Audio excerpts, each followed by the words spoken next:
Hello again. You have reached the last lecture of the semester. So I want to just tie up a few loose ends about the nervous system as they relate to lifespan and developmental changes. So some developmental aspects of the central nervous system. The central nervous system is one of the first things to develop. It's actually established the very first month of development after the sperm and egg get together. Within those first couple of months, you're going to start to see the possibility that the brain will become more male or more female, and it will become more male if there's fetal testosterone present.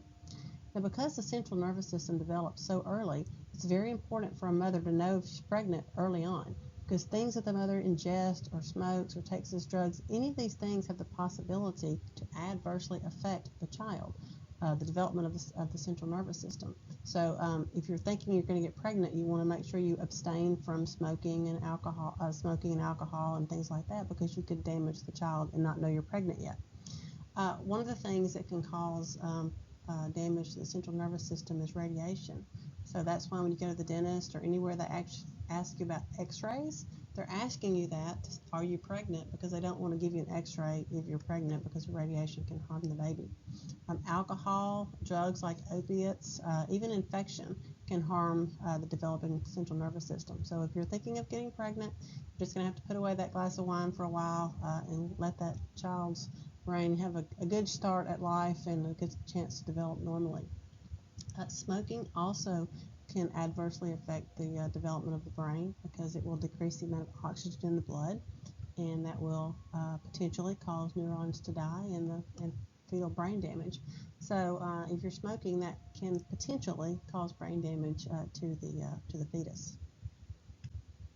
Some other things that happen after the child is born, that first 11 weeks, the visual cortex is going to start to develop, and this is an important time in development.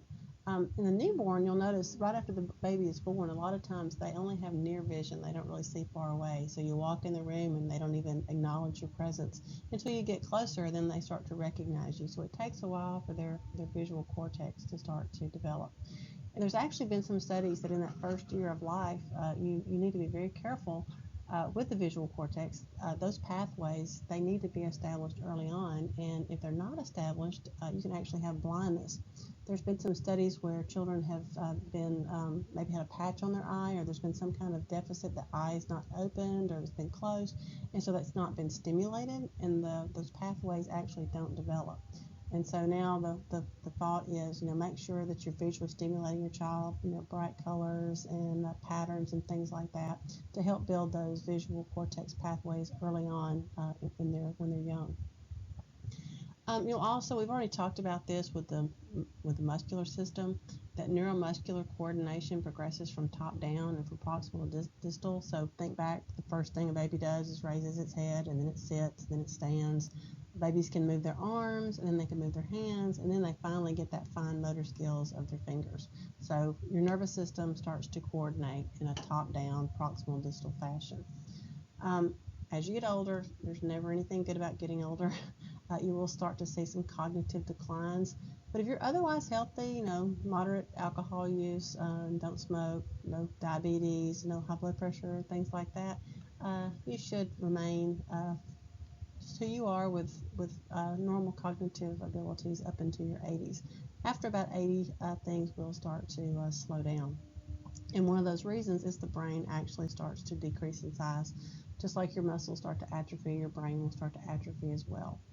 The more alcohol you drink, that will actually cause the aging process to occur a little faster.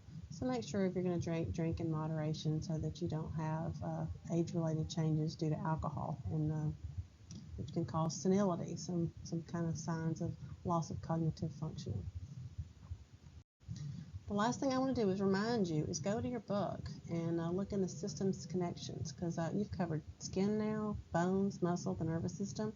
We've talked about other systems as we've gone through the semester, so I want you to start connecting the dots. What's the importance of the skin in relation to the nervous system? Is there any? Well, you have hot and cold receptors in your skin, right? Is there any connection between the nervous system and the muscular system?